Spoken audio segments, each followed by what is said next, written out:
30 जनवरी को अगमकुआ स्थित एक हाउसिंग कॉलोनी में डॉक्टर दंपति के यहाँ रात के 2 ढाई बजे के आसपास एक लूट डकैती की घटना हुई थी, जहां पे हथियारबंद अपराधकर्मी उनके घर में घुस गए थे सामने का दरवाजा तोड़ के, और वहां से एक डायमंड का नेकलेस और हाथ से सोने की चूड़ियां लेकर फरार हो गए थे। इसके बाद अगमकुआ थाना कांड संख्या 103/26 को दर्ज किया गया और अनुसंधान प्रारंभ किया गया। एक विशेष टीम का गठन किया गया जिसमें 2-3 थाने की पुलिस लगी, साथ ही साथ डीआईयू की टीम भी इस पे काम कर रही थी। तो इस घटना का सफल उद्भेदन कर लिया गया है। घटना में प्रयुक्त जो बोलेरो गाड़ी है उसे बरामद कर लिया गया है, साथ ही साथ 2 अपराध कर्मियों की गिरफ्तारी हुई है। इसके अलावा 4 अन्य अपराध कर्मियों की पहचान हो गई है।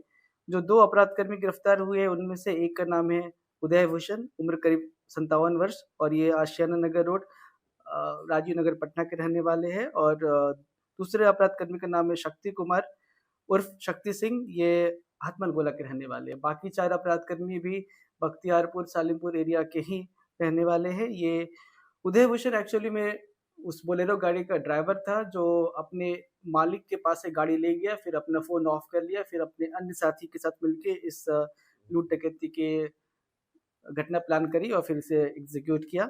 तो इसमें जो 4 अन्य अपराध कर्मी हैं उनकी भी पहचान हो गई है, उनका भी घर लोकेट हो गया है, उनकी भी गिरफ्तारी के लिए छापेमारी कर रही है। घटना में जो लूट की सामग्री है उसको भी बरामद करने का प्रयास किया जा रहा है। और जो ये शक्ति कुमार है, इनका लंबा चौड़ा आपराधिक इतिहास है। कई बार ये लूट डकैती आर्म्स एक्ट के मामले में जेल जा चुके हैं। अभी मेरे पास उनके कुछ कांड हैं जो अभी मेरे सामने है, बाकी का हम रिकॉर्ड खंगाल रहे। हथमल गोला थाना कांड संख्या 285-23 और 412-23। जो अभी तक हमें अनुसंधान में पता चला कि और भी बहुत सारे कांड हैं जो जिनमें वो इसके पहले जेल जा चुके हैं। मास्टरमाइंड कौन है और उसी घर को टारगेट कैसे किया? मास्टरमाइंड इसमें शक्ति कुमार ही है, और इनका पहले से उस एरिया में उन्होंने रेकी कर रखी थी। 2-3-4 घर इन्होंने आइडेंटिफाई कर रखे थे।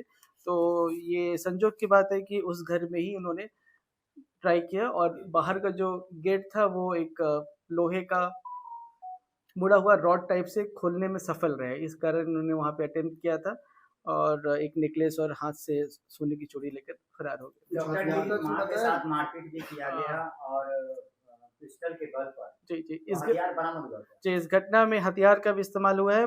4 अन्य अपराध कर्मी की गिरफ्तारी के बाद हथियार बरामद होने की संभावना है। सामान क्या बरामद हुआ?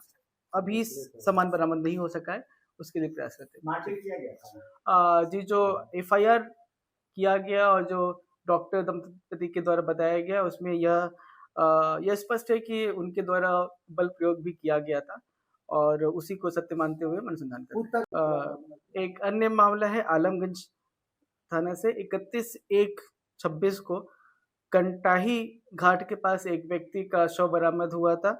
वहाँ एफएसएल की टीम भी बुलाई गई थी, डॉग स्क्वाड की टीम भी बुलाई गई थी, और यह स्पष्ट था कि चाकू से गोद कर उस युवक की हत्या कर दी गई थी। उस युवक की पहचान की गई अंकित कुमार, उम्र करीब 22 वर्ष और आलमगंज के रहने वाले थे। उसके उपरांत उनके परिवार के द्वारा आलमगंज थाना कांड संख्या 99/26 दर्ज किया गया। उसमें परिवार के द्वारा 3 व्यक्तियों को नामजद किया गया, परंतु जब इस घटना का हमने अनुसंधान किया तो यह निकल कर आया कि इसकी हत्या 2 अन्य व्यक्तियों के द्वारा की गई थी जो उनके ही मित्र थे, और इन दोनों प्राथमिकी अभियुक्तों के विरुद्ध सत्य मानकर इसका अनुसंधान किया जा रहा है। और इसमें से एक व्यक्ति जो जिनका नाम कार्तिक पांडे है और पिता का नाम सुनील पांडे, और यह गायघाट आलमगंज के रहने वाले, इनको गिरफ्तार कर लिया गया। इन्होंने घटना के बारे में अपनी संलिप्तता को स्वीकार किया है। साथ ही साथ घटना में इस्तेमाल हुआ चाकू और जो कपड़े पहन रखे थे वो भी बरामद कर लिया गया है। एक अन्य अभियुक्त की गिरफ्तारी के लिए छापेमारी चल रही है।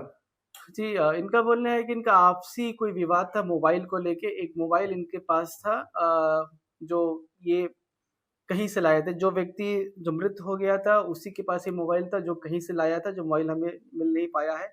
उसी को बेचने-वोचने को लेकर आपस में इनका विवाद था, जिसको लेकर विवाद बढ़ता गया और फिर इन्होंने इनकी हत्या कर दी। काम क्या करते थे? चोरी-वोरी करते थे क्या सर?